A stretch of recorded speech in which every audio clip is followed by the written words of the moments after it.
सभी को नमस्कार, सुप्रभात। आप सभी का स्वागत है हमारे YouTube चैनल पर आज के नए वीडियो के साथ। साथ ही आप सभी को 75वें स्वतंत्रता दिवस की हार्दिक शुभकामनाएं।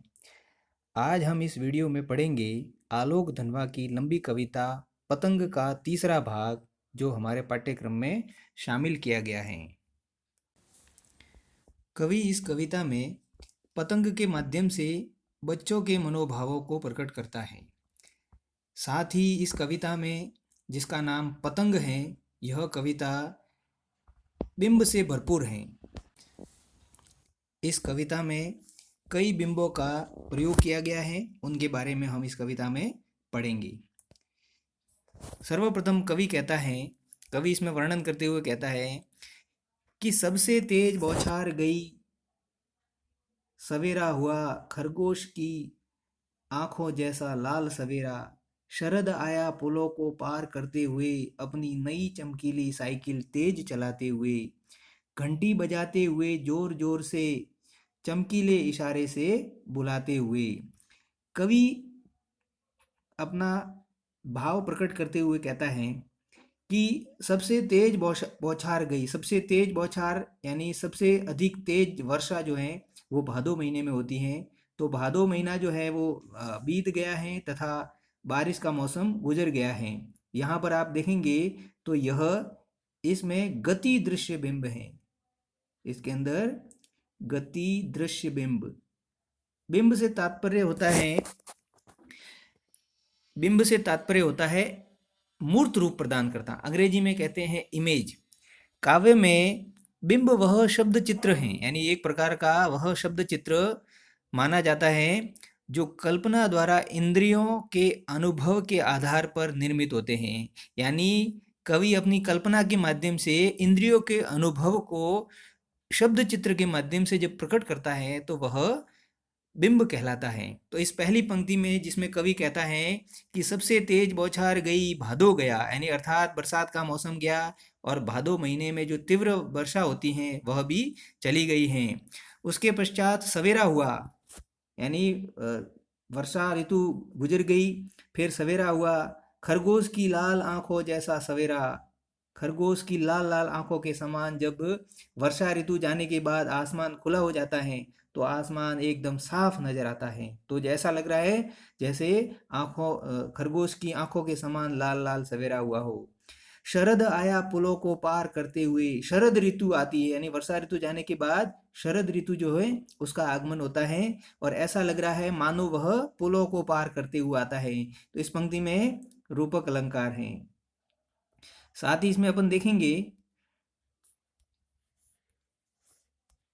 कि दूसरी पंक्ति में जब आया है कि सवेरा हुआ, अब यहाँ पर दृश्य बिंब है, यानी ऐसा लगता है जैसे कवि किसी दृश्य का वर्णन कर रहा है जिसमें नया सवेरा हुआ हो। तो यहाँ पर दृश्य बिंब का प्रयोग किया गया है। फिर आगे अपन देखते हैं तीसरी पंक्ति में कि खरगोश की आंखों जैसा लाल सवेरा। इसमें अगर देखेंगे तो यह चाक्षुक बिंब है। यहाँ पर कौन सा बिंब है? चाक्षुक बिंब। चाक्षुक बिंब का जो है वो भाव यहाँ नजर आता है।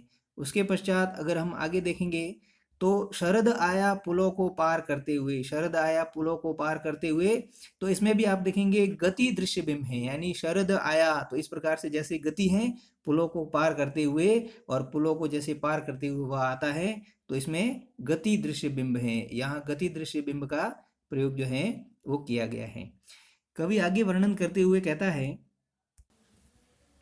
कवि आगे कहता है कि शरद ऋतु का जब आगमन होता है तो चारों ओर एक प्रकार का उल्लास, एक प्रकार की उमंग और एक प्रकार का उत्साह जो है वो चारों ओर फैल जाता है। ऐसा लग रहा है मानो जैसे कोई उत्साह से भरा हुआ बालक पुलों को पार करते हुए आ रहा है। साथ ही कवि ये भी कहता है कि अपनी चमकीली साइकिल को तेज चलाते हुए, इसमें आप देखेंगे तो यहाँ पर कवि अपनी नई चमकीली साइकिल को तेज करते हुए, अर्थात यहाँ कवि यह भाव कहता है कि जैसे कोई बच्चा अपनी साइकिल को तेजी गति से, यानी तेज गति से चलाते चलाते, जोर जोर से घंटियों को बजाते हुए, घंटी बजाते हुए, जोर जोर से घंटियों को बजाते हुए, अपने मित्रों को चमकीले इशारे से बुलाते हुए वह आगे बढ़ रहा है और सभी को अपनी ओर आकर्षित करता है। इसका तात्पर्य है कि शरद ऋतु आने के बाद चारों ओर का वातावरण बड़ा ही खुशहाल हो जाता है। एक प्रकार का उल्लास जो है वो चारों ओर फैल जाता है, सब और धूप की चमक फैल जाती है। बच्चों के मधुर कर्ण प्रिय स्वर हैं वो सुनाई देते हैं। खेलने बच्चों के खेलने का शोर और उनके द्वारा किए गए इशारे और उनके द्वारा जो पतंगबाजी की गई है उस पतंगबाजी का माहौल पूरा ही खुशनुमा हो जाता है। इसमें आप देखेंगे तो घंटी बजाते हुए जोर जोर से इसमें श्रव्य बिंब है, यानी घंटियों की आवाज जो है वो कवि एक प्रकार की कल्पना करता है कि जैसे घंटियों की आवाज सुनाई दे रही है। फिर आगे देखते हैं चमकीले इशारों से बुलाते हुए। चमकीले इशारों में अगर देखेंगे तो इसमें भी गति चाक्षुक बिंब है, यानी इसमें गति भी है और साथ साथ में चाक्षुक बिंब भी हैं, जो जैसे हमारे सामने सारी घटनाएं घटित हो रही हो।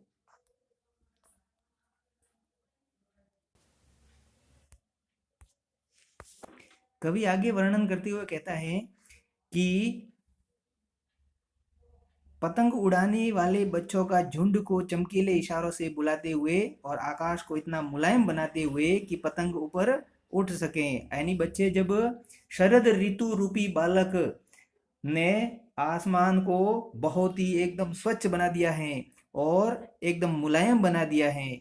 और साथ ही कवि यह कहता है कि पतंग ऊपर उड़ सके। अब आसमान भी इतना साफ हो गया है कि आसमान के ऊपर पतंग जो है वो आसानी से ऊपर उड़ सके, इसलिए मौसम भी बिल्कुल साफ हो गया है ताकि आसानी से यह पतंग जो है वो आसमान में उड़ सके और बच्चे जो है वो उस पतंग के माध्यम से इस आसमान की ऊंचाइयों को नापने का प्रयत्न कर सके। कवि कहता है कि दुनिया की सबसे हल्की और रंगीन चीज उड़ सके। आसमान साफ है तो दुनिया की सबसे हल्की और रंग बिरंगी यह चीज जो पतंग है वह आसानी से उड़ सके।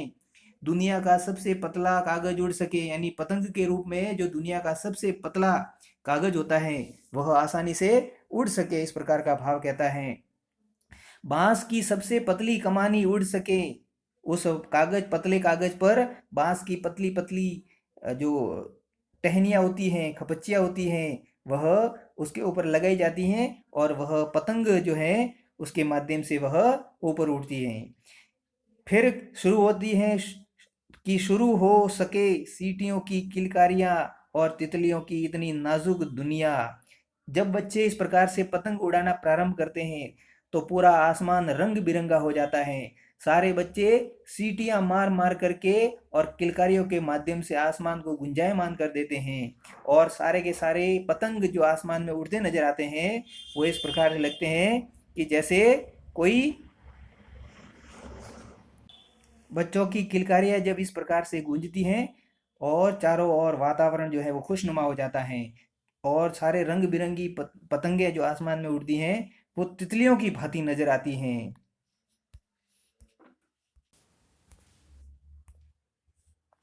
कवि आगे कहता है कि जन्म से ही वे अपने साथ अपना कोमल शरीर लेकर के इस धरती पर आते हैं। जन्म से ही वे अपने साथ लाते कपास, यानी कपास जिस प्रकार से मुलायम होता है, एक प्रकार से नाजुक होता है, वैसे ही बच्चों का शरीर भी नाजुक और मुलायम होता है।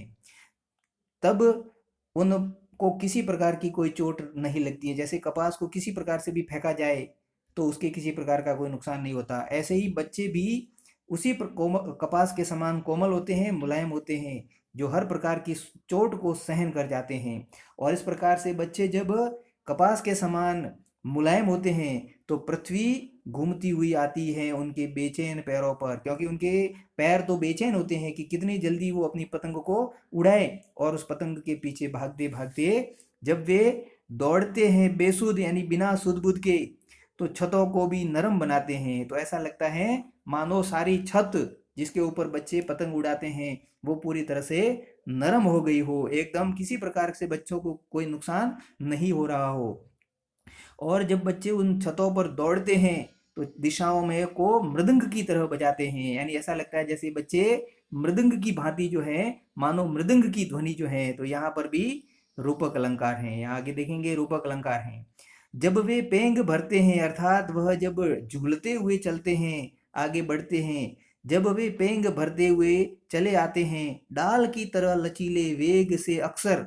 अब बच्चे जब छतों पर इस प्रकार से भागते हैं तो ऐसा लगता है जैसे वो झूल रहे हैं, और छत के किनारे पर जब आकर के जब इस प्रकार से अपने लचीले वेग के साथ जब वे अक्सर गिरने वाले होते हैं या गिरने का भाव होता है, तब गिर करके बच जाते हैं। कई बार गिरते गिरते बच जाते हैं, तो जैसे टहनी के समान लग रहे हैं। जैसे एक वृक्ष की टहनी किस प्रकार से झूलती है, वैसे ही उस छत की टहनी जो है वो नजर आती है।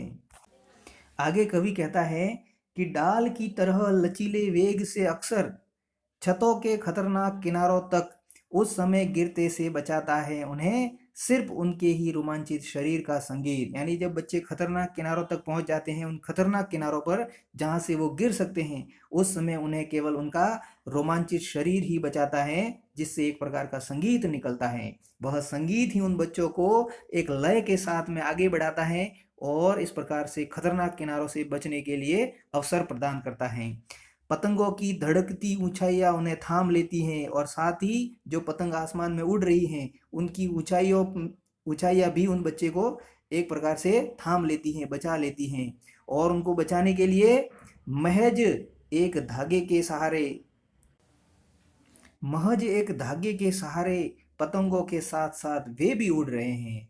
यानी एक पतले के धागे के साथ पतंग तो आसमान में उड़ती हैं, लेकिन ऐसा लग रहा है मानो बच्चे भी उन पतंग के साथ साथ आसमान में उड़ रहे हैं। अपने रंध्रों के सहारे वह आसमान में उड़ अपने शरीर से निकलने वाले उस संगीत के रों से, यानी अपने शरीर के रों से निकलने वाले उस संगीत के सहारे ऐसा लग रहा है कि बच्चे भी आसमान में उड़ रहे हैं।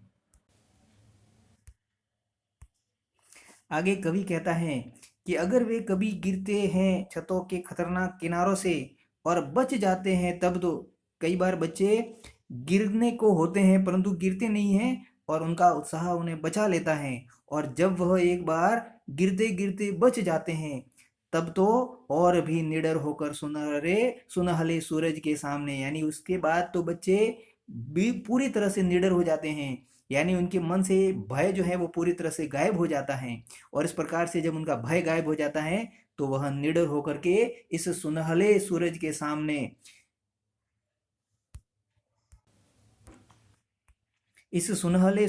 सामने निडर होकर के खड़े हो जाते हैं। पृथ्वी और भी तेज घूमती हुई आती है उनके बेचैन पैरों के पास, यानी उनके पैरों की गति और भी बढ़ जाती है। कवि इसके माध्यम से यही कहता है कि जब बच्चे पतंग के माध्यम से स्वयं भी आसमान में उड़ता है तो वह अपनी कल्पनाओं को पूरा करता है, अपनी इच्छाओं को पूरा करना है।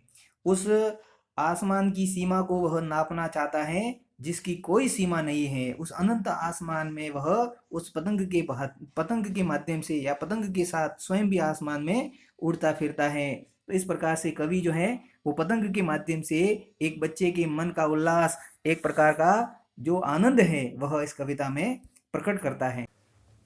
इस कविता में कवि ने खड़ी बोली भाषा का प्रयोग किया गया है। मुक्तक छंद में यह लिखी गई रचना है, यानी इसकी जो रचना है यह मुक्तक रचना है।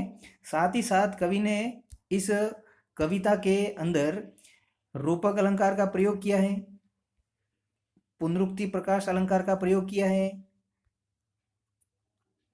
और उपमा अलंकार का भी प्रयोग किया है। तो इस प्रकार से यह कवि अपनी कविता के माध्यम से, पतंग कविता के माध्यम से, जो एक लंबी कविता है, हम सबके सामने यह बच्चों का भाव जो है वह प्रकट करते हैं। इस कविता में विशेष रूप से जो शिल्प सौंदर्य है वह है इसके बिंब विधान, यानी इसका जो महत्वपूर्ण बिंब विधान है वह बिंब विधान ही इस कविता का महत्वपूर्ण भाग है, जो कवि ने इसके माध्यम से हमें प्रकट किया है।